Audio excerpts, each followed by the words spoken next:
So here we have the Ford Ecosport Z-Tech on a 65 plate. I'm going to start off by showing you around the outside of the car, and then we'll hop in and run through some controls on the inside. But from the outside you can see it's a 5-door car with alloy wheels.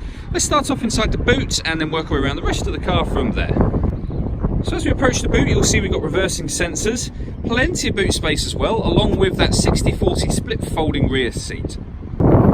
Okay, so we're just going to work our way back round to the front of the car, and then we're going to hop in and run through some controls on the inside. But now that we've done a full circle of it, you can see it's in excellent condition the whole way round. Just briefly before we climb in, I think this is what we're seeing the interior from this exterior point of view. There's plenty to run through on the dashboard, so let's hop in and we'll do that now.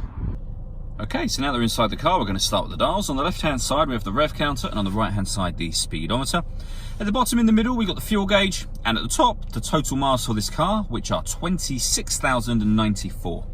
You can change the information displayed there by hitting a button on the end of the indicator stalk for various different bits of fuel economy information, eventually back round to the beginning again. If we back out to the steering wheel, on the left-hand side just here, you'll see we've got stereo controls. That button in the middle is the voice activation for the phone. So hit that button, ask it to dial anyone in your contacts list, and it can do that for you without you having to take your phone from your bag or pocket. That is, of course, once you paired the phone up, and that is done using the buttons just here and the screen directly above it. You can see this car's got FM radio. It also has, as we go round, AM. And you've got 2 AM frequencies and then back round to FM again. You can listen to your own music via the CD player just there. We've also got auxiliary and USB inputs, all of which are accessed with these buttons. That's the main volume for the stereo just there. Working our way down, we have the air conditioning. So fan speed, direction you'd like the air to be distributed in, temperature, then hit that button to turn the air conditioning on. Same again to turn it off. Hit that button to recirculate the air that's in the car. That's a great way of heating it up or cooling it down quickly, depending on the temperature that you set with this dial here.